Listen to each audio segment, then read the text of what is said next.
Salut. Aujourd'hui, on va parler entrepreneuriat, et plus particulièrement sous la forme de la création de contenu sur Internet, parce que c'est un sujet extrêmement large. L'entrepreneuriat, en fait, ça veut un peu rien dire, et en plus, c'est un mot galvaudé aujourd'hui. Il n'y a pas beaucoup de rapport entre différents entrepreneurs, entre celui qui monte sa petite start-up, celui qui est un grand patron d'une multinationale, et le boulanger du coin de votre rue. Il n'y a en fait pas de grand rapport, et ça aurait pas beaucoup de sens de faire un podcast sur comment être un bon entrepreneur, pas plus que ça n'aurait de sens de faire un podcast sur comment être un bon salarié, comment réussir en tant que salarié. Parce que les situations sont beaucoup trop larges et diverses pour dire des choses pertinentes en général. Et moi, ce que j'ai exploré pendant des années, et les sujets sur lesquels j'ai le plus lu, et ce qui aussi me semble le plus intéressant, je pense pour la majorité des gens, en tout cas des gens qui me suivent, c'est la création de contenu, parce qu'elle est liée à la recherche d'une certaine beauté, d'une forme d'art, d'une forme d'expression, je vais y revenir, qui peut non seulement vous permettre d'entreprendre et de gagner votre vie, mais aussi de faire ce qui vous plaît. Donc on va parler de ça. C'est un mot vraiment galvaudé, l'entrepreneuriat, dans le sens où à chaque époque il est un peu utilisé de manière différente pour désigner différentes personnes. Donc à une époque, entrepreneur, je me rappelle, il y a peut-être 7 ans, 10 ans, quand les gens parlaient d'entrepreneuriat, ce qui était énervant, c'est qu'ils pensaient toujours tout de suite aux grands patrons, des multinationales, etc. Alors que ça correspond absolument pas, à l'époque et toujours aujourd'hui, ça correspond absolument pas à la situation de la très très grande majorité des entrepreneurs. C'est des réalités complètement différentes. Le métier en fait de grand patron d'une multinationale, c'est un métier de manager. C'est pas du tout la même chose. C'est quelqu'un qui doit gérer des humains, quelqu'un aussi surtout qui je pense doit faire de la politique, gérer les réseaux, même les lois en fait, hein. C'est quelqu'un qui fait du lobbying en réalité, qui doit gérer les médias, etc. Ce qui ne sont pas des problèmes de quelqu'un qui a une petite boîte de 10 personnes ou alors qui vient de se lancer. Donc c'est pas des problèmes qui vous intéressent a priori, si vous écoutez ce podcast, sauf si vous êtes Bernard Arnault, dans ce cas-là, salut. Mais dans la plupart des cas, c'est pas un truc pertinent auquel on va s'intéresser aujourd'hui, ou même auquel moi je me suis beaucoup intéressé en fait.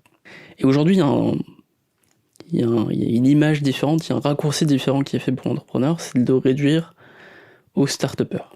Parce que effectivement, il y a beaucoup de gens qui rendent équivalent les deux termes, entrepreneur et start-upper. Alors qu'est-ce que c'est qu'un start-upper ? Et pourquoi est-ce que moi je me situe pas là-dedans aujourd'hui ?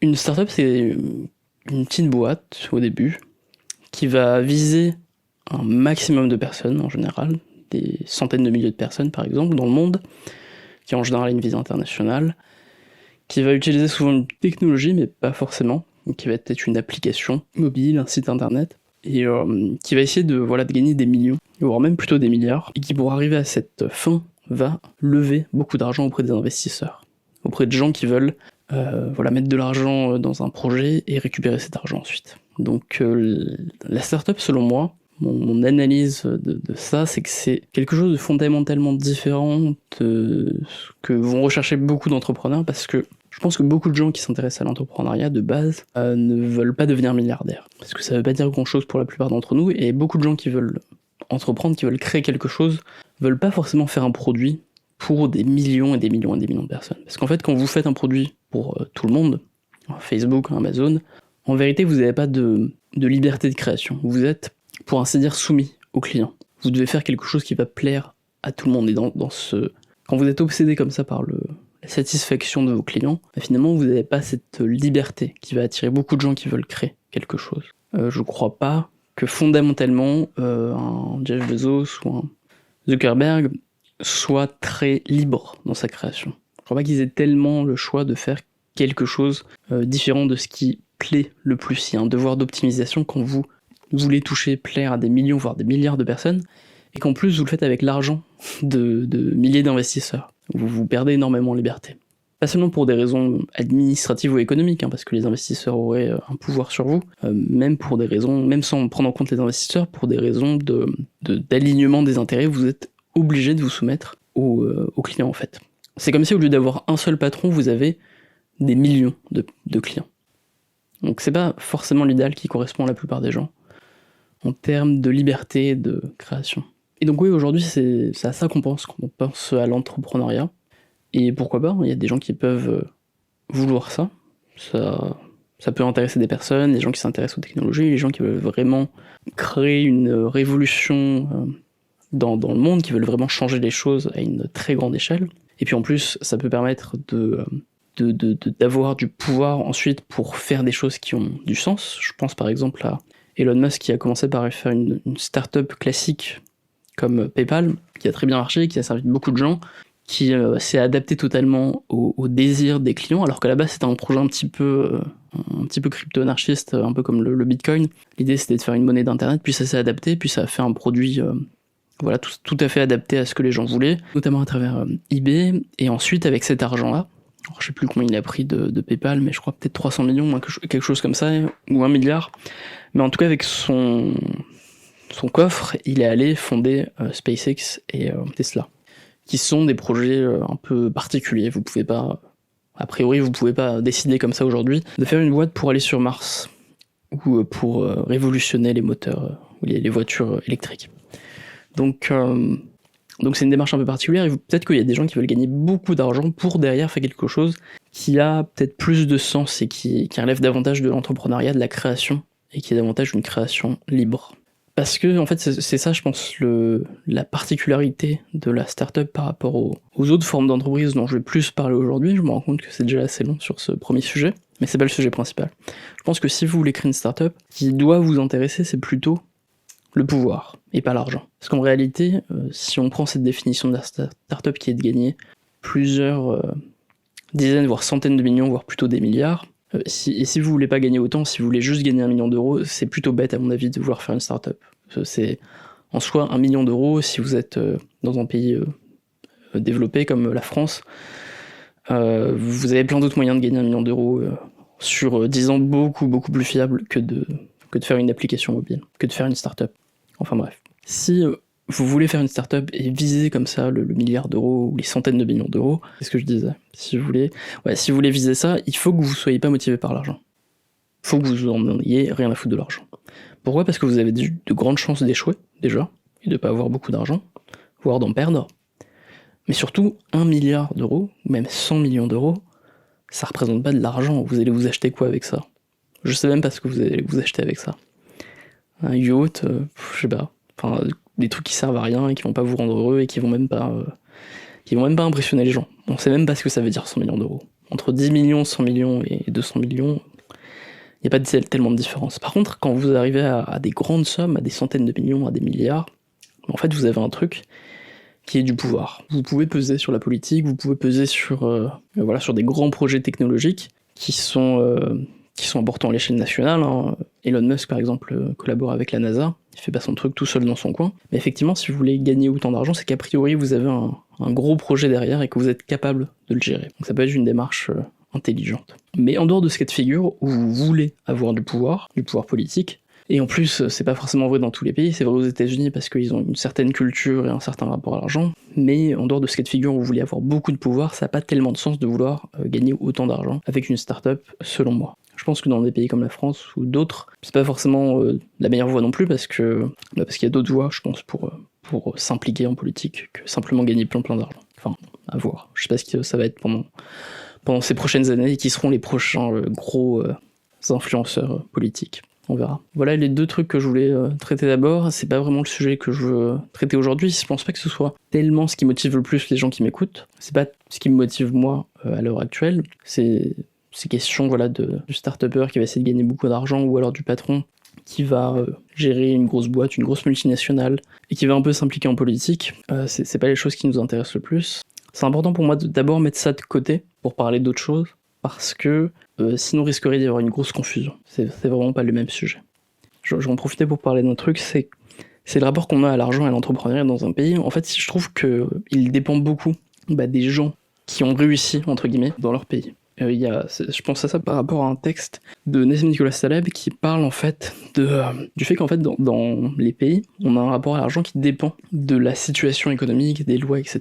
Donc, par exemple, ce qu'il dit, c'est qu'il y a des pays où les gens qui sont très riches, où les gens les plus riches sont des créateurs, sont des gens qui ont inventé quelque chose qui n'existait pas. Et il y a des pays où les gens qui sont très riches sont des gens qui n'ont rien inventé, mais qui sont nés au bon endroit au bon moment, qui ont fait les bonnes écoles et qui ont été dans les bons réseaux, qui ont eu les bonnes stratégies, en fait, qui ont fait les bons actes de lobbying, etc. Et c'est eux qui sont les plus riches. Et bien dans le premier type de pays où ce sont plutôt les gens qui ont créé, qui ont inventé quelque chose, qui ont entrepris, qui sont très riches, les gens ont un rapport positif à l'entrepreneuriat et à l'argent en général. Alors que dans les pays où c'est l'inverse, où les gens qui ont le plus de richesses, ou les plus grandes richesses du pays, sont pas tellement des créateurs, des inventeurs, mais plutôt, on va dire, des gens de réseau, de stratégie, de management, et ce genre de choses, et de corruption, quoi, de copinage, eh bien les gens vont avoir un rapport négatif avec l'argent. Donc je vous laisse deviner dans quel type de pays on est en France, et dans quel type de pays on est, par exemple, aux États-Unis.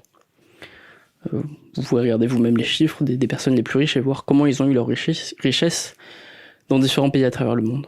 Enfin, dans différents pays, les gens ont un rapport différent à l'argent. Et en France, par exemple, on a un rapport très négatif, on voit mal, en fait, l'argent, les gens très riches, et les entrepreneurs. C'est pas forcément un mot qui est vu positivement. Et généralement, on attribue ça à la culture. Il y aura un truc anti-argent, anti-entrepreneuriat en France. Je pense pas que ce soit tellement le cas, en fait. Je pense que le rapport anti-argent et critique vis-à-vis de l'entrepreneuriat en France, il est en fait assez légitime, puisqu'il vient de l'observation réelle, en fait. Qui sont les gens les plus riches en France ? C'est pas forcément des gens qui, moi, personnellement, me font rêver. C'est pas forcément des gens qui sont des modèles d'inventivité, de créativité, d'intelligence. Voilà, ce sont pas des self-made men, etc. C'est pas du tout les modèles qu'on a en France, et c'est assez normal. Je dirais même légitime que dans certains pays, les gens ont plutôt un rapport négatif à l'entrepreneuriat. En général. Parce que ce qu'on retient, ce qu'on voit dans le grand public de l'entrepreneuriat, c'est évidemment les gens les plus riches. Mais c'est pas forcément représentatif de ce que ça veut dire que l'entrepreneuriat.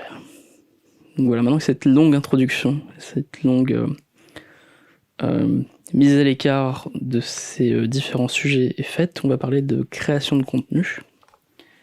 En fait, non, avant de parler de création de contenu, il y a un autre type d'entrepreneuriat que je veux un peu mettre de côté, qui est un peu plus facile à comprendre, les gens voient un peu mieux la nuance, c'est, je dirais, le faux entrepreneuriat, l'entrepreneuriat salarié.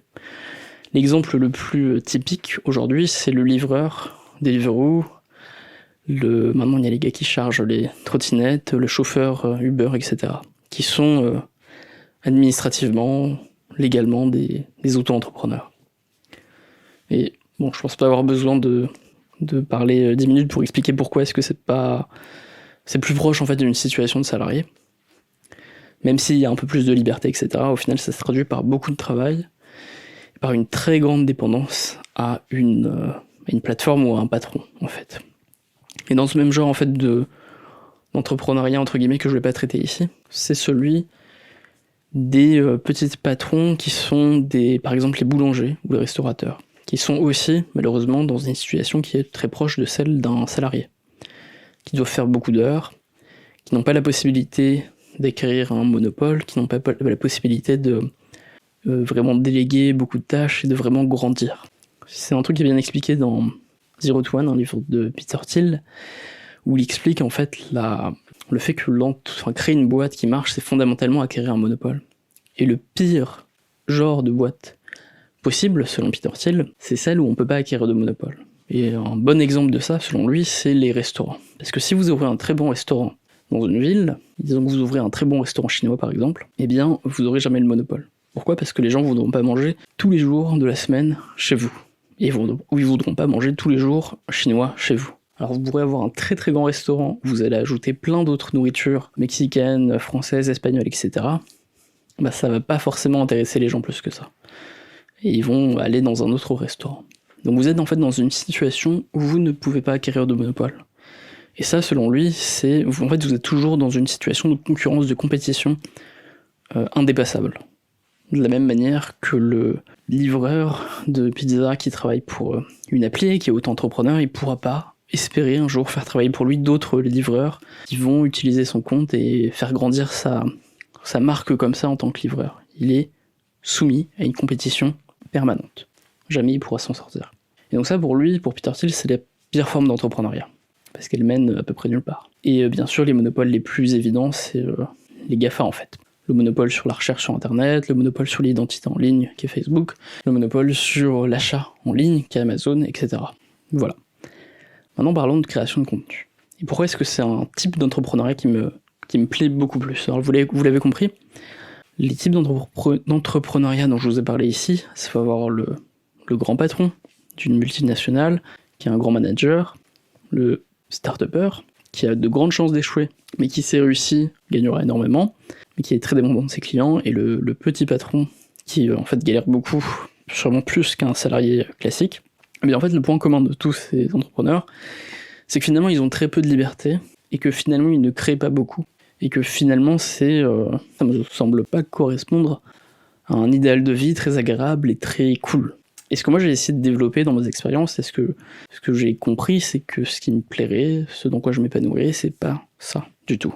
En fait, ce qui me plaît, ce qui moi m'intéresse, et ce qui je pense correspond à quand même pas mal de gens, c'est de créer quelque chose, donc créer un peu à la manière d'un artiste, créer du contenu, le publier sur internet, et à partir de là, eh bien, vendre quelque chose que les gens sont prêts à acheter. La création de contenu, c'est pas nécessairement ce qu'on entend, ce dont je vous parle là, c'est pas nécessairement le cliché de l'infopreneuriat classique avec la vente de formations vidéo à la fin ou de PDF. En fait, c'est beaucoup plus large que ça. On va pas forcément voir comme créateur de contenu des fois des gens qui en fait sont totalement des entrepreneurs. Donc par exemple, en vérité, beaucoup de musiciens sont dans cette catégorie-là. Ils ont une démarche totalement entrepreneuriale. Et leur produit, c'est les albums, quoi. C'est le streaming. Mais ça va pas être vu comme de l'entrepreneuriat parce que c'est un produit existant, classique, légitime, donc on va pas se dire que ce sont des entrepreneurs. Un auteur, un peu intelligent, qui va avoir un blog, qui va avoir un truc sur Instagram, sur Twitter, qui va lâcher des petites phrases, des petites punchlines, et qui va essayer de se faire remarquer comme ça, et qui au bout de quelques mois, quelques années, avoir acquis une communauté, va publier un livre, c'est aussi un entrepreneur. On va le voir uniquement comme un auteur, comme un écrivain, mais fondamentalement sa démarche, elle est celle d'un entrepreneur, de quelqu'un qui n'est pas salarié, qui se travaille pas pour un patron, qui travaille pour lui-même, et qui a une démarche intelligente sur internet pour trouver des clients. Et même le youtubeur qui va faire du divertissement, qui va faire des vidéos marrantes tous les jours, et qui va de temps en temps faire un petit placement produit, eh bien c'est aussi un entrepreneur, c'est complètement un entrepreneur. Faut pas voir les entrepreneurs comme les gens qui disent « je suis un entrepreneur », parce que en fait tout le monde n'a pas intérêt à se coller cette image-là sur la tête. Mais en fait il y a beaucoup plus d'entrepreneurs, de créateurs de contenu, dont je vais un peu parler ici, qu'on ne l'imagine. Il y a beaucoup de gens qui sont artistes, et j'en sais quelque chose, qui sont des créateurs, qui comme ça donnent l'impression de pas du tout s'intéresser à l'argent, à l'entrepreneuriat, etc. Mais qui en fait consomment énormément de contenu là-dessus, mais qui vont pas forcément le créer sur tous les toits. Je sais parce que moi à une époque j'ai publié pas mal de résumés de bouquins sur le sujet, et j'ai pas mal parlé d'entrepreneuriat dans mes vidéos sur YouTube, et y a pas mal de gens qui m'ont suivi pour ça, alors que c'est pas a priori du tout un truc qui est censé les intéresser. Alors que ce sont des gens qui donnent l'impression de faire juste du contenu purement divertissant, artistique, esthétique, ou voilà. Mais en fait non, ces gens-là s'intéressent aussi beaucoup à la littérature, sur comment réussir à gagner de l'argent avec une boîte, etc., comment trouver des clients, quel genre de produits on peut vendre, et un peu le genre de livre que j'ai résumé il y a quelques années. Donc la définition du créateur de contenu en tant qu'entrepreneur, elle est très large. Sur ce sujet-là, en fait, sur ce lien entre la création de contenu et l'art, pour bien comprendre ce que c'est, et pour bien comprendre le lien qu'il y a entre les deux, et pourquoi c'est important et efficace pour vous de comprendre et d'accepter ça, c'est une critique que je fais du concept de niche. Alors, qu'est-ce que c'est que le concept de niche? Et quelle alternative je propose, moi, pour avoir une démarche plus artistique, et pas cette démarche qui, je pense, est pas une bonne démarche commerciale. Donc, qu'est-ce que c'est que le concept de niche? Souvent, quand vous entreprenez, quand vous voulez créer du contenu sur internet, gagner votre vie, etc., on va vous dire, un des premiers conseils qu'on va vous donner, c'est de trouver votre niche. Faire un petit truc pour un petit nombre de personnes qui va les satisfaire. Il faut en fait être peu ambitieux, viser 1000 personnes, et c'est tout. Et tout ira bien, et vous allez trouver vos clients, et vous allez très bien gagner votre vie, et vous serez heureux. Alors ça, c'est un conseil, je pense, qui ne mérite pas sa popularité. il est utile, c'est un concept utile parce que c'est important quand on crée quelque chose sur internet de pas vouloir plaire à tout le monde, clairement. C'est le meilleur moyen de se perdre. Et c'est beaucoup plus pertinent de faire un truc qui nous ressemble, qui faire un truc précis, faire un truc avec de la personnalité. Mais je trouve que le concept de niche est généralement pas nécessaire. En fait, on aime bien ce concept, moi je l'aimais bien, il nous plaît, parce qu'il nous donne l'impression que ça va être facile.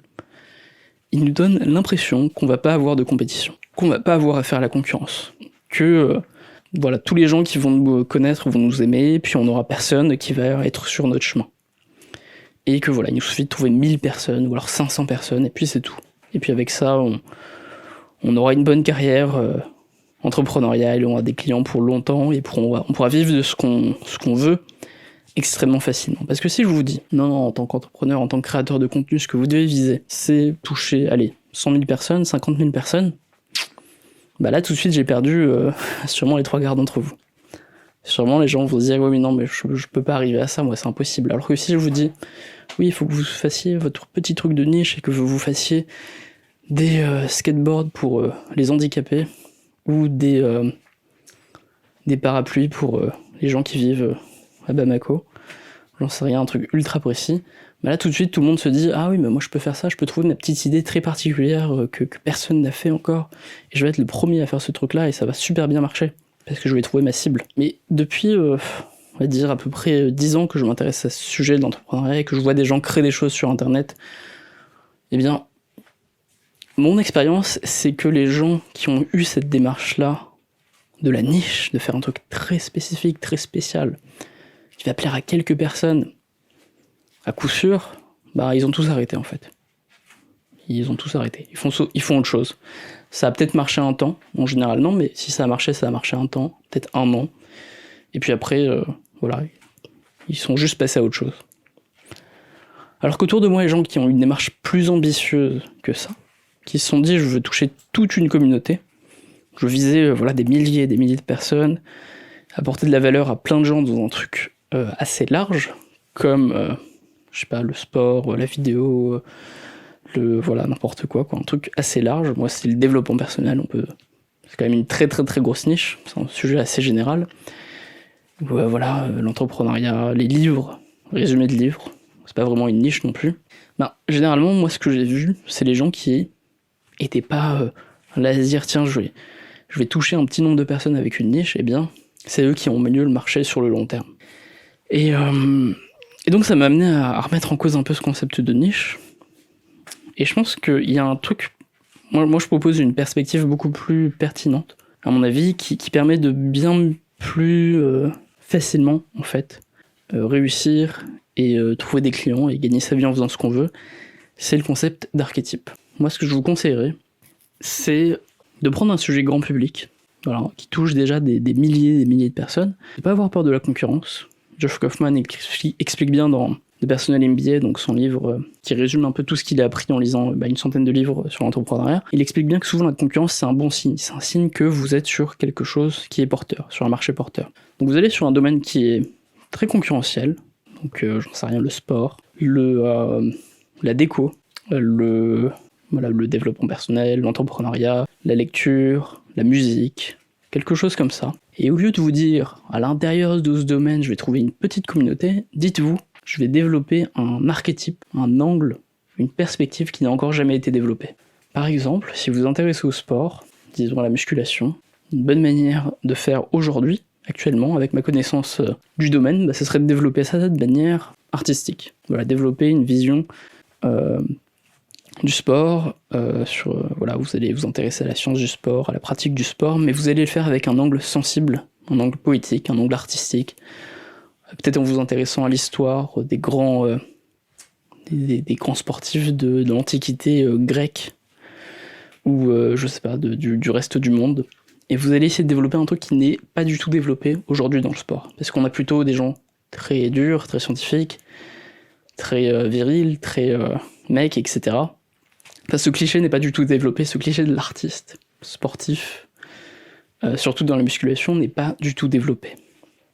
Et là, je pense que vous avez beaucoup plus de chances de vous démarquer, et en plus de toucher un public assez grand, parce que vous parlez de quelque chose finalement qui est déjà grand public, et vous n'avez pas ce problème, ce malheur de la niche, qui est de toucher finalement que 500 ou 1000 personnes, parce que au lieu de parler de sport en général ou de musculation en général, vous avez décidé bêtement de parler juste de street workout dans les pays où il fait froid. Ou alors de street workout uniquement avec la barre de traction et laisser de côté tout le reste. De kettlebell, voilà, un truc très très précis. Plutôt que de faire cette erreur d'aller sur un truc très précis où vous avez très peu de monde, qu'en fait vous allez avoir beaucoup de mal à trouver et à cibler, prenez un très grand sujet et développez votre archétype un peu extrême. Alors là je prends l'exemple du mec très artistique, très sensible, très poète, dans un sujet où c'est pas attendu.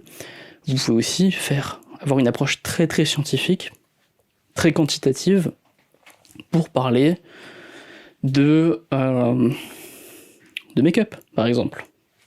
Voilà, faites une chaîne sur le make-up et sur la beauté, on va dire, de manière générale, soyez même encore plus ouvert que ça, encore plus généraliste que ça.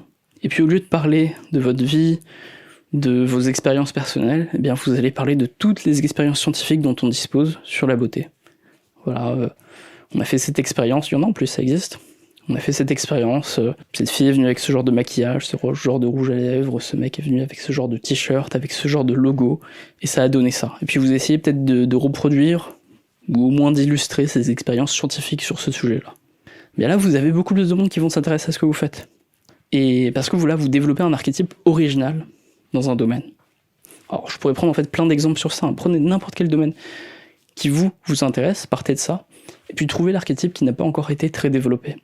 Donc voilà, je vous ai dit, les deux gros clichés, c'est l'artiste, il y a le scientifique, il y a le mec drôle, ça c'est un archétype qui est déjà très très développé, il y a le mec dur, il peut être absurde, vous pouvez aller dans tous les sens, jouer un peu plus sur l'humour absurde, vous pouvez jouer sur l'humour noir, vous pouvez jouer sur peut-être le côté un peu plus littéraire, romantique, mystique, etc.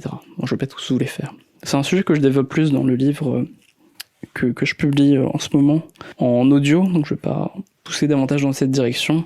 J'aurai l'occasion de vous en reparler plus tard. Mais toujours est-il que je vous conseillerais de vous méfier grandement de cette approche des niches. Parce qu'en fait, paradoxalement, en évitant à tout prix la concurrence, c'est souvent là que vous avez le plus de concurrence parce que tout le monde se dit « moi, ce que je veux, c'est viser une toute petite niche ». Et le problème, c'est que si vous visez ça, déjà, vous n'avez pas la motivation à faire vraiment du bon contenu, à faire vraiment des belles vidéos, à faire vraiment des podcasts bien préparés, bien écrits, bien montés, à faire vraiment des textes stylés et agréables à lire. Vous êtes juste dans le ciblage d'une toute petite communauté, et ça va pas forcément bien vous servir sur le long terme à devenir un meilleur créateur de contenu. Mais en plus, paradoxalement, vous êtes beaucoup plus en concurrence avec d'autres gens, parce que si votre objectif c'est plutôt de toucher 1 million de personnes, mais en fait, là vous êtes en concurrence avec quasiment personne. Parce qu'il y a très très peu de gens, en fait, qui sont assez fous pour vouloir ça. Faut être un petit peu starbé pour vouloir toucher 1 million de personnes. Ça peut paraître étonnant, mais parmi les créateurs, c'est en fait assez rare d'avoir des gens qui ont cet objectif-là et qui l'assument. C'est pas un objectif facile à assumer. Alors si vous l'avez, si vous vous dites je veux toucher 100 000 personnes comme ça, tout d'un coup vous avez personne dans votre champ de vision. Il n'y a personne d'autre qui veut vraiment faire ça, qui sait vraiment fixer ce genre d'objectif un petit peu fou. Ayez pas peur d'aller sur des sujets généralistes, juste ayez un angle original, un angle particulier, une perspective que les autres n'ont pas encore, et insistez davantage sur le personnage que vous allez incarner. Et ce personnage que vous allez incarner, eh bien, dans l'idéal, c'est juste vous hypertrophié. Voilà, c'est une version excessive de vous dans une certaine direction. L'avantage aussi de faire ça, c'est que si vous avez cette approche-là, vous pourrez parler de sujets beaucoup plus variés au fur et à mesure, si vous avez une vision sur le long terme, et ça intéressera... vous pourrez intéresser les gens à plein de sujets différents au fil des années, alors que si vous êtes dans une niche ou une micro-niche, vous risquez très très vite de vous lasser, et ça va être plus compliqué de maintenir ça sur le long terme. Alors la démarche en fait de créateur de contenu, la stratégie de la création de contenu, elle pourrait se résumer à la démarche suivante, c'est donner, demander. C'est donner beaucoup de contenu dans un domaine, et puis ensuite demander aux gens, s'ils le veulent, d'acheter quelque chose qui leur permettra d'avoir accès à l'information de manière peut-être plus organisée,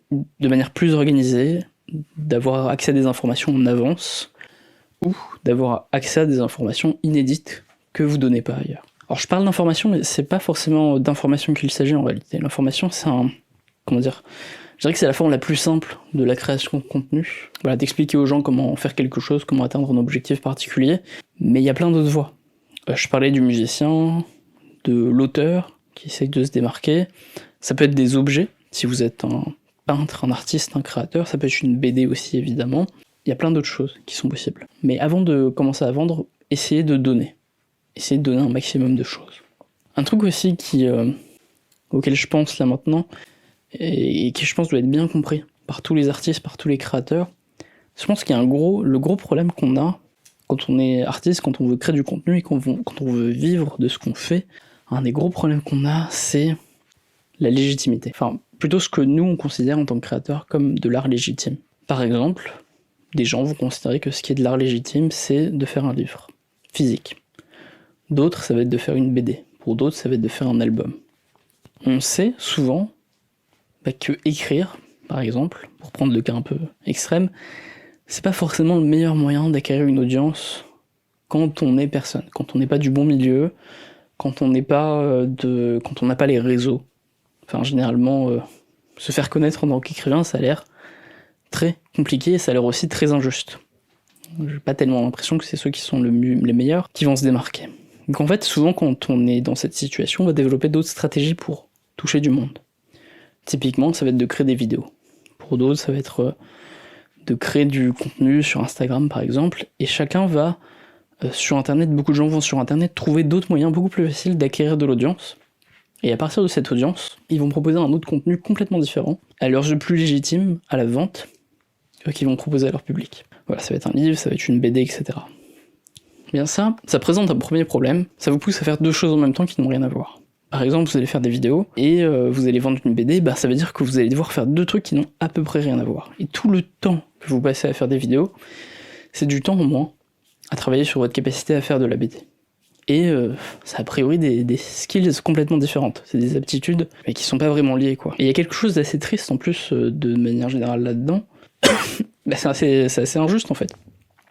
Ça se trouve, demain on va aller dans les librairies, et on aura la moitié des livres écrits, ce sera pas par des grands auteurs, par des gens qui ont passé leur vie à écrire, ce sera par des gens qui ont passé leur vie à faire des vidéos sur YouTube, sur Facebook et des posts sur Instagram. Donc, a priori, pas des auteurs excellents, puisqu'ils n'y auront pas consacré tellement de temps que ça. Ça, c'est une considération générale, hein, mais c'est relativement triste en fait de penser à ça. Et je pense qu'un des problèmes qu'on a, nous, beaucoup en tant que créateurs, c'est que on estime légitime les médias qui sont dépassés. Il y a beaucoup de youtubeurs, moi je me rappelle, j'étais très déçu à un moment donné, en voyant que beaucoup de youtubeurs, les premiers en fait, les premiers gros youtubeurs qui émergeaient, la première chose qu'ils faisaient quand ils ont atteint un certain succès, c'était de faire du court-métrage. C'était de faire du court-métrage, ou essayer de faire du cinéma, essayer d'être acteur dans le cinéma, etc. Et moi en tant que spectateur, je sais pas pour vous, mais je me rappelle que j'étais assez déçu par ça. Je me disais, tiens, c'est dommage, ces gens-là ont apporté une sorte de légitimité sur Internet, ils commencent à créer de l'art sur Internet, et puis tout d'un coup, une fois qu'ils ont atteint leur succès, ils décident de dire, oui, en fait, ça c'est de la merde, le vrai truc intéressant dans la vie, c'est le cinéma, c'est le court-métrage. Et on va arrêter quelque temps d'utiliser les codes YouTube, et on va reprendre les codes du court-métrage, parce que ça c'est la vraie création. Il y a quelque chose d'assez triste là-dedans. Et c'est assez courant en fait chez les gens qui sont un peu artistes, d'avoir de développer de très bonnes skills en tant que créateur de contenu, mais ensuite de pas utiliser ce talent-là et de vouloir absolument faire totalement autre chose. Encore une fois, c'est un truc que je traite plus dans le livre que je publie. Je suis en train de changer le nom du livre d'ailleurs, c'est pour ça que je le nomme pas. Mais c'est un phénomène en fait social, on appelle ça l'hystérésis, c'est le fait qu'il y a un décalage entre l'art qu'on estime légitime et l'art qui est populaire aujourd'hui. Et c'est assez malheureux. Et je pense qu'une bonne manière, en tout cas qui moi m'a permis, qui je pense devrait vous permettre, d'avoir un rapport beaucoup plus positif avec l'art, avec la création de contenu indépendamment du média, c'est-à-dire sortir de ce délire où faire un livre avec des mots imprimés sur du papier c'est légitime, mais par contre faire un podcast où vous lisez un texte bien écrit par vous, ça par contre c'est de la merde. Sortir de cette dichotomie-là, de vieux en fait, je pense qu'une bonne manière de sortir de ça, c'est de se rappeler ce que c'est que l'art en fait. Aujourd'hui, il y a une définition très bizarre, très subjective de l'art, qui moi me plaît pas du tout. Qui est d'ailleurs, je sais même pas tellement c'est quoi, c'est en gros les artistes. Plein de gens vous disent que les artistes, c'est les gens qui vous font vous interroger sur la société. C'est les gens qui vous font vous questionner sur le monde. Je suis pas d'accord. Pour moi, un artiste, c'est quelqu'un qui fait quelque chose de beau. C'est tout. Quelqu'un qui crée quelque chose de beau, agréable, à voir, à regarder, à écouter, à lire. Et c'est tout. Quelqu'un qui vous fait vous questionner sur le monde, c'est un intellectuel. Et quelqu'un qui vous fait vous questionner sur le monde en publiant une tache de ketchup sur une toile de peinture, c'est un mauvais intellectuel. C'est pas un bon artiste. C'est juste un intellectuel de très bas niveau qui me fait me questionner de manière finalement extrêmement faible. Ce qui moi m'intéresse chez les artistes, c'est la création de la beauté. Cette définition que je suis en train de vous donner de l'art, elle vous paraît peut-être un peu folle, je sais pas. Mais il faut savoir que c'était la définition, c'était le sens qu'on entendait, c'était ce qu'on mettait derrière l'art pendant tout le temps en fait. Ça fait un siècle, quoi, même pas. Qu'on pense différemment l'art, qu'on confond en fait le travail de l'artiste avec le travail de l'intellectuel. Ce qui réduit beaucoup d'ailleurs le travail de l'intellectuel. En fait, il y a un livre que j'ai lu sur le sujet, sur l'apparition du mouvement impressionniste. Moi j'aime beaucoup les impressionnistes, mais c'est un peu là qu'a commencé la dégénérescence, si j'ose dire, la descente. C'est-à-dire qu'à partir de... Avant, en fait, au même moment où les artistes impressionnistes ont commencé à gagner en popularité, enfin popularité pas vraiment le mot, mais où quand ils ont commencé à se faire connaître et à gagner leur vie, eh bien ces artistes impressionnistes, en même temps, il y avait les peintres académiciens. Plus particulièrement, les peintres de l'art pompier, ce qu'on appelait l'art pompier. Alors l'art pompier, vous savez peut-être pas ce que c'est, mais en fait si vous savez ce que c'est, vous avez sûrement déjà vu des toiles qui illustrent des moments historiques, avec Jules César, avec Napoléon, avec les gladiateurs, avec Vercingétorix, etc.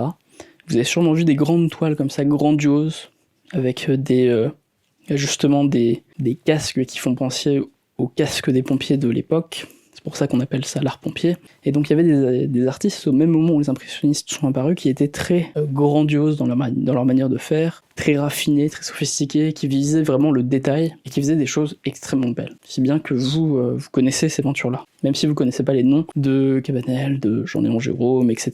Alors que vous connaissez sûrement les noms de Monet, Van Gogh, Picasso ensuite, etc. Donc ces artistes, les peintres de l'art pompier, qui on a un peu oublié, qui ont été un peu délaissés par l'histoire, en fait étaient extrêmement populaires. Ils remplissaient les musées de toutes les couches de la population, y compris les personnes les plus pauvres. Et ces artistes qui visaient la beauté, et qui faisaient quelque chose de beau, qui je pense sera toujours considéré comme beau dans 3000 ans, par quelqu'un qui tomberait par hasard sur les Oréades par exemple, c'est une très belle peinture de Cabanel je crois, dans 3000 ans, si quelqu'un tombe totalement par hasard, et qu'il est originaire du Japon, et qui tombe là-dessus, il va forcément dire que c'est magnifique. Je suis pas tout à fait sûr que dans 3000 ans, quelqu'un qui tombe sur un Gauguin par exemple, ou un Monet, se dise « ça c'est magnifique, et c'est une énorme œuvre d'art ». Même si j'aime beaucoup aussi ça. Et donc ces artistes, qui visaient vraiment la beauté, étaient très très populaires, y compris parmi les gens dans la population qui n'étaient pas éduqués à l'art. Parce que tout le monde est sensible à la beauté. Et ces artistes eux-mêmes, d'ailleurs les académiciens, étaient souvent issus des classes populaires. C'était des gens qui avaient le sens du travail, qui avaient l'idée de travailler très dur, souvent des enfants d'artisans, et qui voulaient travailler très dur pour faire quelque chose de beau, faire quelque chose qui plaît, faire quelque chose que les gens aiment bien. Parce qu'à l'époque c'était la même chose, faire quelque chose de beau, faire quelque chose de populaire, c'était la même chose. Alors qu'aujourd'hui, j'ai beaucoup de créateurs de contenu, on est complètement sortis de cette définition, et je suis sûr qu'il y en a beaucoup d'entre vous qui se disent « non mais, de quoi il est en train de me parler ?» On parle de beauté, en même temps on parle de faire des trucs populaires sur internet, c'est totalement opposé. Moi je veux faire un truc qui va me permettre de gagner de l'argent, je vais pas être un grand artiste pompier, c'est n'importe quoi, ça n'a rien à voir. Mais en fait si, ça a absolument tout à voir. Il y a cette idée en fait aujourd'hui, malheureuse, qui est véhiculée, c'est que si vous êtes un artiste, forcément vous allez être incompris, forcément les gens ne vont pas être capables d'apprécier ce que vous faites, c'est complètement débile. Ça c'est si vous êtes dans la définition contemporaine de l'art, qui est de questionner les gens. Effectivement, si vous voulez questionner les gens, et que vous utilisez pour ça un véhicule artistique, à moins que vous ayez les bons réseaux, les bons amis, ou la chance tout simplement, vous n'irez pas forcément très loin, et vous arriverez pas à vivre de votre art, entre guillemets. Si par contre vous essayez de faire quelque chose de beau, si vous faites quelque chose de beau, si vous passez 10 ans à essayer de faire quelque chose de beau, moi je vous garantis, je vous jure que ça va plaire. Je vous jure que ça va être populaire. Vous me croyez peut-être pas, mais je vais vous donner un petit exemple. Prenons plusieurs qualités. quand on crée du contenu. Pensez à une photo, à une vidéo, etc. Un petit texte. Il y a plusieurs qualités que vous pouvez essayer de transmettre, plusieurs qualités que vous avez, que vous pouvez essayer de transmettre à votre spectateur. Vous pouvez essayer de leur montrer que vous êtes quelqu'un d'intelligent, que vous êtes quelqu'un de cultivé, que vous êtes quelqu'un de drôle, ou que vous êtes quelqu'un qui fait quelque chose de beau. Vous êtes quelqu'un de doué pour produire quelque chose de beau. Et entre faire une œuvre intelligente, cultivée, drôle ou belle, moi ce que je vous dis, c'est qu'à l'heure d'internet, de l'immédiateté, ça paye beaucoup plus, ça vous réussira beaucoup plus, ça sera beaucoup plus populaire, beaucoup plus facilement de faire quelque chose de beau. Pourquoi ? Parce que si vous faites quelque chose de drôle, si vous voulez faire un podcast drôle par exemple, combien de temps il faut avant que les gens se disent « Tiens, ça, c'est une meuf drôle, ça c'est un mec drôle ». Combien de temps il faut qu'avant les gens se disent ça ? Peut-être 5 minutes. Il faut que vous disiez une première blague drôle, que vous incarniez un personnage un peu marrant, un peu original, une troisième, une quatrième, une cinquième vanne qui fait rire les gens, et puis là ils se disent « Bon ok, ça, là j'écoute quelqu'un qui est super drôle », et les gens vont commencer à être morts de rire. Je sais pas pour vous, mais moi personnellement dans ma vie, ça m'est jamais arrivé d'avoir un fou rire, d'être mort de rire face à un spectacle d'un comique que j'avais jamais vu de ma vie, au bout d'une minute. Il faut du temps pour créer l'ambiance, etc. C'est dur, en fait, sur internet, de percer en tant que personne drôle. Parce que de base, les gens, en fait, s'en foutent de vous, et ils ont autre chose à faire que de vous écouter. Et pendant la première minute où vous allez capter leur attention, par hasard, par la magie de l'algorithme, de toute façon, il y a peu de chances que vous arriviez vraiment à les convaincre, que vous êtes quelqu'un de super drôle. Si vous voulez prouver que vous êtes quelqu'un, si vous voulez transmettre la qualité de l'intelligence, ou plutôt du fait d'être quelqu'un de cultivé, qui apporte des informations originales, bien structurées, etc. Voilà, c'est encore pire. Je peux dire, n'importe qui peut dire une phrase intelligente comme ça, mais avant de montrer que vous avez une pensée originale et cohérente, et qui détonne, quoi, je sais pas, il faut peut-être 1 heure, quoi, avant que les gens se disent « Ah ouais, là, je viens d'écouter quelqu'un qui est ultra cultivé, qui sait plein de choses sur tous les sujets, qui dit pas n'importe quoi, qui a de bonnes sources, etc. » Ça va pas se faire comme ça, quoi. Il faut que les gens vous écoutent pendant vraiment longtemps. Et à votre avis, c'est facile de percer de cette manière-là ? A priori, non, c'est très compliqué. Parce que voilà, vous devez... ça prend du temps avant de convaincre les gens que vous méritez d'être écoutés par eux. Alors maintenant, prenons le dernier exemple. Si vous êtes un artiste, plutôt, pas un humoriste ou un intellectuel, vous êtes un artiste, et vous voulez créer quelque chose de beau. C'est la seule chose qui vous intéresse, vous voulez montrer aux gens. Voilà, si vous consommez mon contenu, mes tweets, mes photos, mes vidéos, eh bien, je veux que vous sachiez que vous allez toujours trouver quelque chose de beau. Combien il faut de temps quand vous regardez une vidéo avant de vous dire que c'est une belle vidéo ? Moi je dis qu'une belle vidéo, il suffit d'une microseconde. Il suffit d'un clignement d'œil. La première image de votre vidéo suffit à montrer cette qualité-là. Même si vous faites un son, même si vous faites une musique par exemple. Si vous faites une musique, une très bonne musique, il suffit de quelques secondes pour voir que le rythme est bon, que le beat est bon, que le sample est bon. Si vous commencez à chanter, il faudra quelques secondes, il suffira de quelques secondes avant de se dire « Putain, là il y a quelqu'un qui a une super voix ». De la même manière, si vous êtes un auteur, si vous écrivez, il n'y a pas besoin de grand chose avant de se dire que tiens, là on a quelqu'un qui écrit très bien. Il suffit de 3 ou 4 rimes vraiment bien faites, des multisyllabiques ou je sais pas trop quoi, 2-3 métaphores, 2-3 punchlines vraiment bien faites que vous arrivez à placer dès le début de votre texte ou de votre morceau, et ça suffit. On est convaincu que vous faites un truc extraordinaire, et on a envie d'écouter. Et donc si vous êtes dans cette démarche d'essayer de créer un truc beau, plutôt que de développer d'autres émotions, comme la culture, l'intelligence ou l'humour, eh bien vous avez un gros avantage sur tout le monde. Vous pouvez vous démarquer de tout le monde, très facilement. C'est pour ça que moi je suis vraiment énervé quand j'entends le discours très courant que voilà, si vous êtes un artiste, c'est compliqué, les gens c'est pas ça qu'ils recherchent, etc. C'est n'importe quoi. La seule raison pour laquelle les gens développent ce discours, c'est parce qu'ils ont la flemme. Fondamentalement, écrire 3 phrases qui dès le début détonnent, sont bien écrites, avec des belles rimes, avec un beau rythme, etc. C'est plus facile à dire qu'à faire. Ça prend beaucoup de travail, beaucoup de temps. Faire une belle vidéo où dans les 3 premières secondes vous dites « Waouh, je suis en train de regarder un film d'auteur, je suis en train de regarder un truc super bien fait, super bien rythmé, avec un plan et une composition vraiment belle », effectivement il faut juste 3 secondes au spectateur pour comprendre ça. Mais par contre pour le réalisateur, pour le mec qui crée la vidéo, ça peut être des années de travail, de regard, des mois de préparation, des essais, des erreurs, des tests, etc. C'est beaucoup plus compliqué. Et puis c'est pareil pour un musicien, si vous voulez que les gens se disent direct « ça c'est une super musique », dès les 2-3 premières secondes, ça veut dire que vous allez jeter par la fenêtre la plupart de vos productions en fait. Et bah ça c'est difficile à faire, ça demande du travail, ça demande de l'effort. Mais si vous arrivez à le faire, si vous développez une qualité artistique, une qualité créative par rapport à ça, ça va vous apporter énormément d'audience. Et donc il faut pas vous décourager et vous dire que c'est impossible, qu'on vit une époque où les artistes sont pas respectés, n'intéressent pas du tout les gens, c'est absolument faux.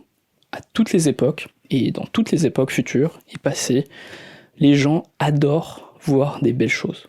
C'est le truc le plus facile pour plaire, c'est le truc le plus universel et le plus intemporel. Il y a une définition de la beauté que, je sais pas pourquoi je vous dis ça, mais je crois que c'est intéressant, je vais vous raconter le truc. Il y a une définition de la beauté qui est celle dans le livre Hackers and Painters, je crois, sur les hackers et les peintres, qui dit que la beauté, aujourd'hui on voit ça comme un truc très subjectif. Voilà, c'est juste un concept en fait. Et tout peut être considéré comme beau avec le bon regard. L'auteur en fait de Hackers and Painters dit l'inverse. Il dit que c'est pas du tout vrai. En fait, par définition, la beauté, c'est aussi la définition de Kant, je crois, c'est ce qui est beau sans concept, et ce qui est beau donc intemporellement. C'est l'exemple que je vous donnais tout à l'heure de ce japonais dans 3000 ans qui tombe sur une peinture de Cabanel ou une peinture de Gauguin. Il y a de plus grandes chances qu'il soit ébahi, qu'il trouve que voilà, la peinture académique soit beaucoup plus belle que la peinture impressionniste, a priori. Ou voilà, il va être beaucoup plus impressionné par l'architecture de la Rome antique, du Colisée, que par peut-être l'architecture d'un bâtiment moderne qui vient d'être créé, et qui plaisait peut-être à son époque. Donc en fait, ce que dit l'auteur de Hackers and Painters, c'est que ce qui est beau, c'est ce qui plaît intemporellement. Ou plus exactement, ce qui plaira encore dans 1000 ans. Si vous faites quelque chose, si vous visez de faire une musique, un texte, une image, une vidéo belle dans 1000 ans, et que vous y arrivez, eh bien vous avez fait quelque chose de beau. Vous avez fait quelque chose de beau sans concept, vous avez fait quelque chose de beau universellement. Le désavantage, c'est que c'est très dur d'imaginer ce que les gens aimeront dans 1000 ans. Ce qu'ils aimeront encore dans 1000 ans. Donc lui, cette technique, son image qu'il utilise pour quand même réussir à faire des belles choses, c'est de s'imaginer de faire des choses qui plaisaient il y a 1000 ans. Si vous faites un truc que les gens du Moyen-Âge auraient trouvé extrêmement beau, eh bien vous avez fait quelque chose de beau, vous avez réussi. Et probabilistiquement, on peut dire que les gens dans 1000 ans, sûrement, trouveront encore ça très très beau. Et vous avez, de cette manière-là, réussi à faire quelque chose d'universellement agréable. Dans la définition de Kant, c'est ça, c'est que ce qui est beau, c'est ce qui est agréable sans concept, je crois. Et je pense que c'est un bon outil de travail. Alors évidemment, on pourrait débattre philosophiquement pendant des heures et se dire que oui, mais s'il n'y avait pas d'être humain, est-ce que le concept de beauté existerait, etc., etc. Bon, ça m'intéresse pas tellement. Le seul truc que j'essaye de dire, c'est que si vous visez l'idée de faire quelque chose d'agréable pour les sens de manière quasi universelle, eh bien, vous visez la beauté, en fait. Et donc vous êtes un artiste, selon ma définition personnelle du mot, et vous avez de très très grandes chances sur Internet, dans la création de contenu, de plaire, d'être populaire. Voilà. Vous n'allez pas être un artiste incompris, vous n'allez pas mourir de faim parce que vous faites un truc qui est fait pour une petite élite intellectuelle. Non, vous êtes un artiste, vous faites quelque chose de beau, ça va marcher, ça va plaire. La beauté, c'est le truc le plus populaire, par définition, en fait, qui soit, et c'est... ça marche, quoi, tout simplement. Les gens aiment ça. Je devrais même pas avoir besoin de l'argumenter, en fait. C'est évident que les gens recherchent de la beauté dans voilà, ce qu'ils vont regarder sur Internet, etc. Et la raison pour laquelle il n'y en a pas plus sur Internet, et qu'il y a plus des trucs superficiels, des trucs juste drôles, des trucs juste de réaction d'actualité, etc., des trucs provoquants, la raison pour laquelle il n'y a pas plus de beauté, et d'art dans le sens où j'utilise ce mot, la raison, selon moi, c'est pas du tout le public, la raison, c'est juste les créateurs, et la flemme des créateurs, et le manque de confiance en soi des créateurs, qui se disent « je vais pas réussir à faire quelque chose de beau. Voilà, je suis obligé de faire un truc, je suis obligé de me réduire à faire quelque chose de vulgaire, etc. » Et cette idée-là, en fait, peut-être que vous vous dites que je suis personne pour la défendre, parce que moi-même, j'ai pas fait des choses incroyables en termes de beauté, etc. J'ai fait que des vidéos sur Internet et des projets 30 jours, qui est un truc assez vulgaire, entre guillemets, et pas simplement de la beauté artistique, etc. Mais c'est une hypothèse à laquelle je crois. Moi, je sais que beaucoup de gens m'ont suivi, alors qu'ils aimaient pas du tout mes sujets, grâce à mes montages, grâce à ma manière d'amener les sujets, de narrer les histoires. On me l'a énormément dit. Et en fait, plus qu'une leçon, ce que je vous dis en fait aujourd'hui, plutôt que de voir comme une leçon de vie que j'aurais eu, que je vous partagerai, voyez-le plutôt comme une hypothèse. Voyez-le plutôt comme une hypothèse que je fais et que je vais essayer de vous démontrer pendant ces prochaines années. J'ai envie de continuer à faire du contenu, largement de manière plutôt anonyme.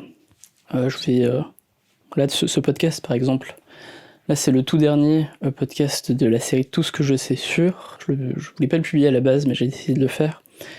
Et ensuite, après ça, je vais publier du contenu beaucoup plus écrit, beaucoup plus monté, beaucoup plus travaillé sur le son et l'histoire, et le style en fait. Et on va voir ce que ça donne, on va voir si ça marche, si ça plaît, si ça me permet de toucher un autre public que celui que j'avais avant.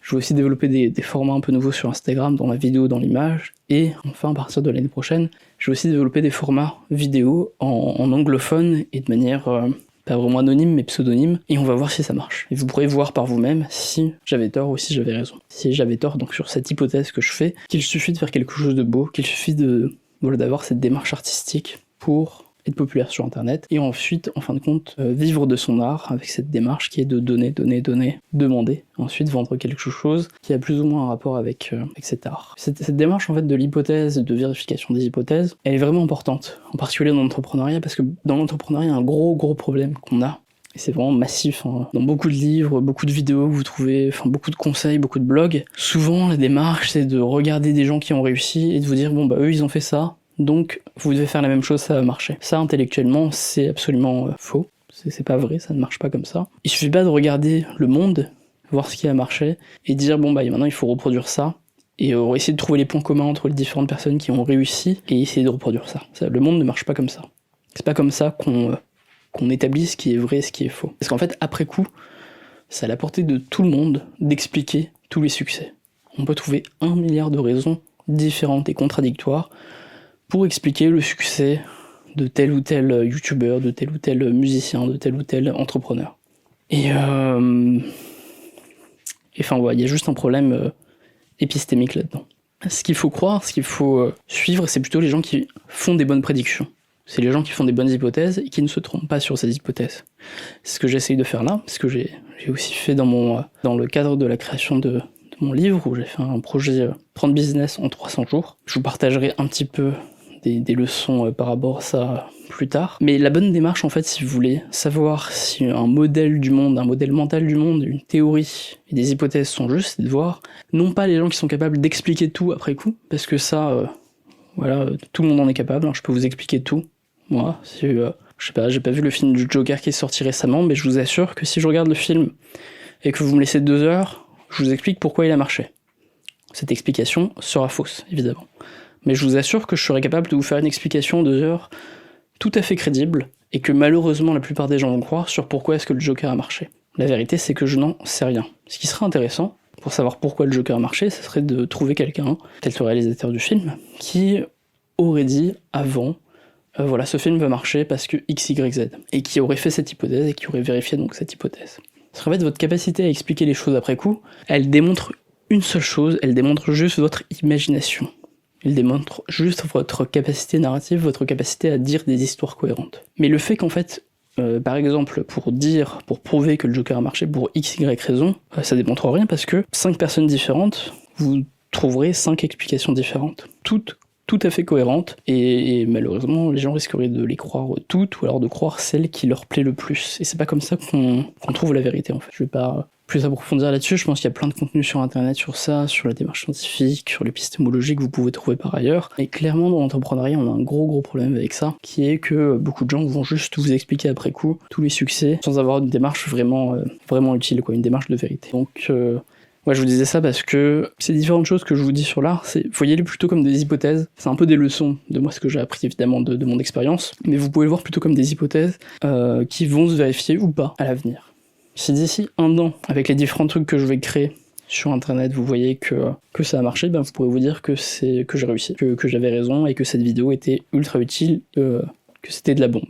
Mais si par contre d'ici 1 an j'ai totalement arrêté et que j'ai une démarche qui est pas du tout artistique, qui est pas du tout de viser la beauté dans la narration, dans l'image, dans le son, etc. Si vous voyez que j'ai une démarche totalement inverse, et ben vous pourrez revenir ici et me dire bon bah tu t'es totalement foiré, ton hypothèse était fausse. Et c'est important de procéder dans cet ordre-là. Bon, j'insiste pas sur ce sujet-là, c'est un peu trop. On s'arrêterait jamais, on changerait totalement de sujet, on sortirait totalement d'entrepreneuriat. Donc je vous parlais donc de donner, demander, créer du contenu et ensuite demander aux gens d'acheter quelque chose qui est lié. En fait, ce dont je voulais parler à la base, c'est du problème que beaucoup d'artistes ont aujourd'hui, de créateurs de contenu, qui est de créer quelque chose gratuitement qui va attirer un public et ensuite de vendre quelque chose qui n'a rien à voir. Ce qui fait qu'ils vont être de bons créateurs de vidéos par exemple, des bons Instagrammeurs par exemple, mais qui derrière vont être de mauvais écrivains, mauvais dessinateurs, etc. Je pense que si vous êtes dans cette démarche de la création de contenu, et que vous êtes dans la recherche de la beauté, c'est-à-dire quelque chose qui plaît, de populaire, eh bien vous pouvez tout d'un coup, la chance que vous avez, c'est que vous pouvez, avec ce paradigme-là, vous pouvez vous détacher du média. Vous pouvez enfin vous détacher de l'idée que ce qui est bien, ce qui est légitime en tant qu'art, ou lorsqu'il est légitime de vendre, c'est un objet physique, comme un livre, comme une marque de vêtements, comme ce genre de choses. Voilà, vous pouvez vendre par exemple des choses qui correspondent à ce que vous faites bien et qui attirent du monde. Vous pouvez vendre un accès à des vidéos privées, comme voilà le fait Netflix, avoir vos propres films privés sur votre plateforme. Vous pouvez vendre de la littérature audio, comme le fait Audible. Les gens sont tout à fait prêts à payer pour ça. Si par exemple vous êtes auteur et que vous obtenez une grande audience par un podcast audio bien écrit, bien fait, bien monté, etc., bah vous pouvez vendre la même chose. Plutôt que d'essayer de vendre des livres que les gens vont pas forcément lire parce qu'il y a 300 pages dedans, etc., vendez un accès à un livre audio qui est peut-être de la même forme que ce que vous faites sur Internet. Alors peut-être que vous allez le vendre un peu en avance, peut-être que vous allez vendre un truc un peu plus intime, un peu plus long, un peu plus travaillé, peu importe. Mais peut-être essayer d'être un peu plus cohérent entre ce que vous créez et ce que vous vendez. Je pense que c'est un truc important si vous voulez vivre de votre art. Mais pas forcément. Après, ça peut être aussi intelligent d'avoir deux types de contenus différents, un contenu gratuit et un contenu payant, qui vous permet un peu de changer un petit peu, faire quelque chose d'un petit peu différent. Mais il faut vous dire, en fait, dans cette démarche de donner, demander, qui en fait vient de Gary Vee, dans le livre Jab, Jab, Jab, Right Hook, cette démarche-là, en fait, elle est bien parce qu'en fait, la plupart des gens sur Internet, surtout quand ils suivent des créateurs de contenu qui font du bon contenu, la démarche des gens, c'est souvent d'acheter par gratitude.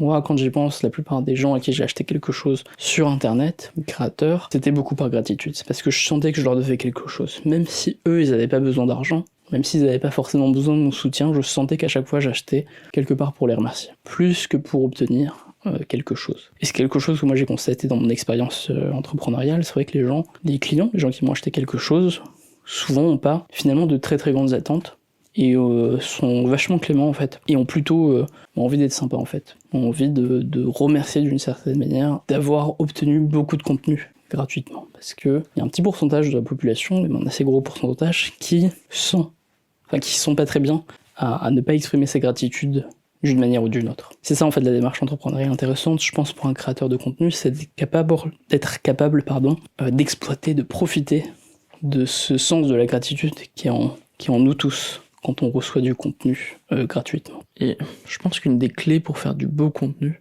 sur le réseau social où vous publiez, c'est d'être capable de mélanger les formats. Mélanger les formats et mélanger les médiums.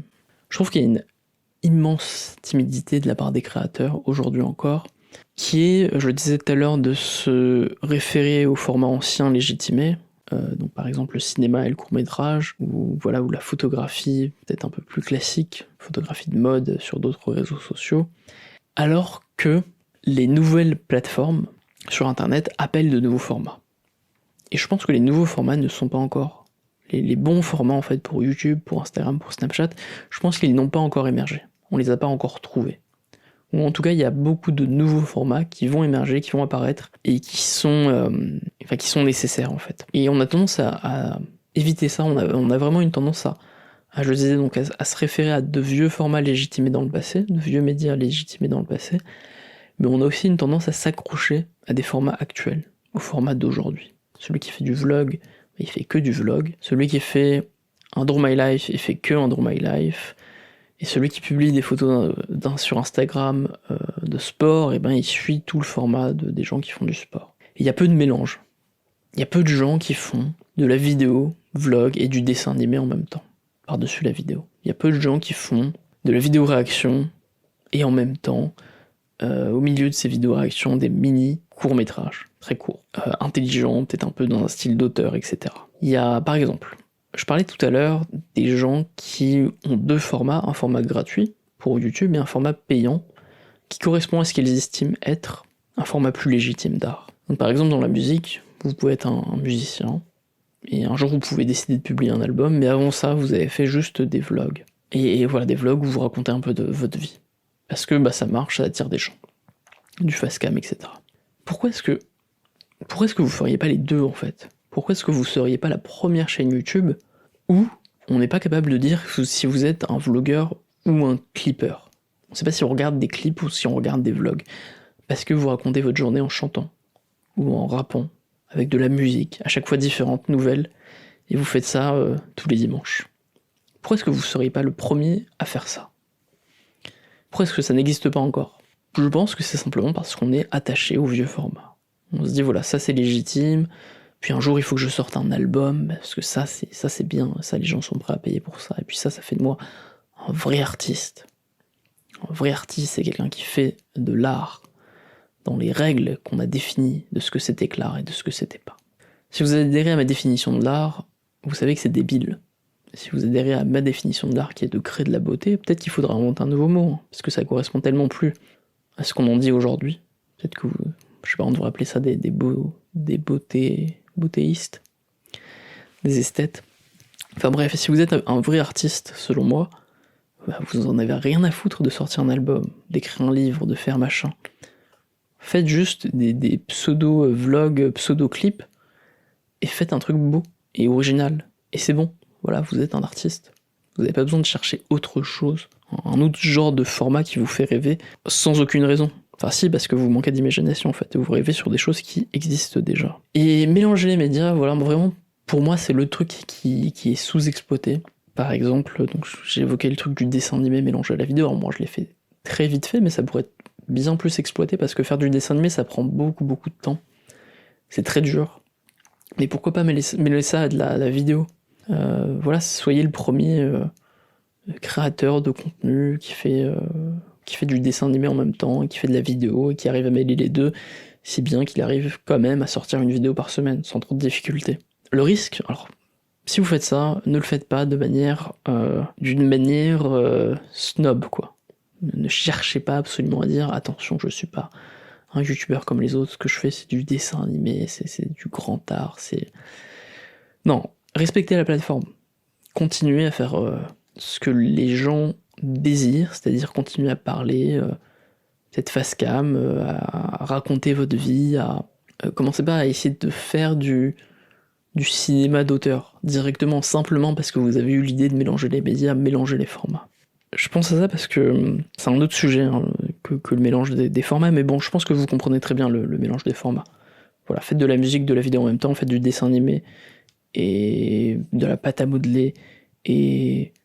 je sais pas, il y a quoi d'autre? Qu'est-ce que vous pouvez faire d'autre? Si vous faites des photos sur Instagram, mettez de la peinture dessus si vous avez envie de mettre en avant votre peinture, et puis mélangez la photo, le selfie et la peinture à l'huile. Bon, voilà, vous avez compris, mélangez les formats. C'est un truc qui manque, c'est un truc qui plaît, c'est un truc qui vous permettra de faire de la beauté, de trouver les bons formats originaux sur les différents réseaux sociaux émergents. Mais un autre truc à faire aussi, si vous rentrez dans ce genre de démarche artistique, c'est de respecter les plateformes. Je parlais tout à l'heure des courts-métrages, des youtubeurs qui commençaient à faire des courts-métrages, etc. En soi, c'est pas...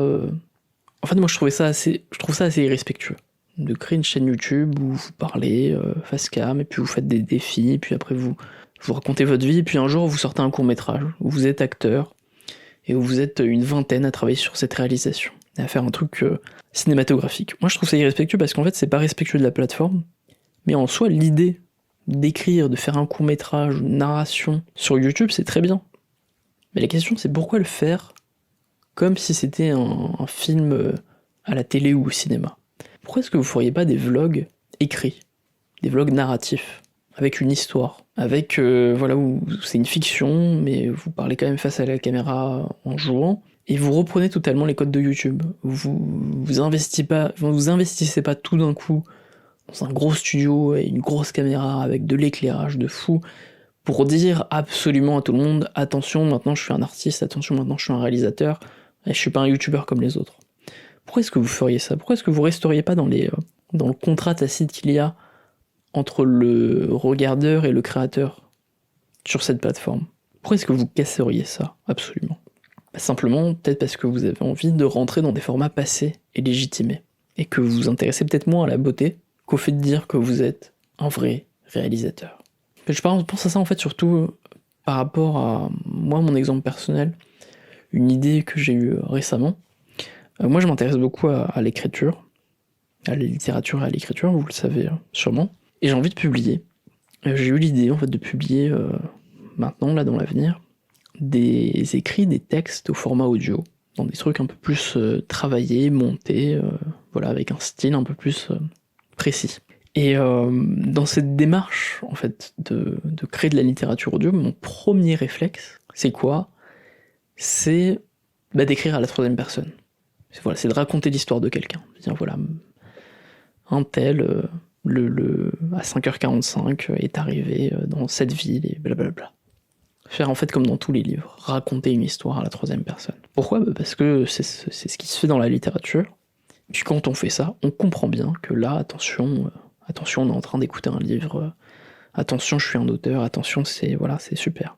En fait, cette démarche, elle est, en tout cas, ça me semble être un mauvais réflexe. Si je publie du contenu sur les plateformes de podcast, je vais faire ce qui est le format qui correspond au contrat tacite qu'il y a entre l'écouteur et le créateur. Donc par exemple, dans les textes que j'écris en ce moment, que je prépare, que je vais publier ici et ailleurs, je vais parler à la première personne. Et je vais juste raconter mon expérience. Et c'est beaucoup plus naturel comme ça. Alors peut-être que du coup, les gens vont se dire « Ah mais c'est de la littérature », ils vont se dire « Ah mais c'est juste un podcast », mais en fait je m'en fous, c'est pas la question. La question c'est de faire quelque chose de beau. Et quand vous pensez comme ça simplifie énormément les choses. Et moi c'est ce que j'appelle en fait se soumettre à la plateforme, avoir la décence de se soumettre à la plateforme sur laquelle vous publiez. Et sur chaque plateforme il y a un contrat tacite en fait, entre vous, créateurs et les spectateurs. Il est toujours un peu différent, c'est pas le même sur toutes les plateformes. Sur Instagram, il y a peut-être plus une recherche de beauté. Sur les stories d'Instagram, essayez de vraiment raconter une histoire, l'histoire de votre journée. Sur les vidéos YouTube, il y a donc plus ce côté d'amitié en fait avec le créateur, de créer une relation avec du contenu plus long, sincère, d'individu à individu, plutôt que de faire un truc où tout de suite on voit que vous avez été 20 à travailler sur le projet. C'est très bien si vous êtes 20 à travailler sur une vidéo pour la réaliser, mais ayez la décence de ne pas le montrer. Enfin, c'est un conseil que je vous donne. Moi personnellement, en tant que spectateur, je vous demande d'avoir la décence de ne pas le montrer. Et faire comme si c'était juste vous dans la vidéo. Vous et moi. Parce que ça correspond à ce que, naturellement, je viens chercher, ce que je veux, en fait, ici. Parce que je suis pas au cinéma, je suis pas devant ma télé. Je suis devant YouTube. Mais je me trompe peut-être sur ce contrat tacite, c'est pas forcément facile de savoir ce que c'est. Par exemple, sur Facebook, il y a plus ce côté...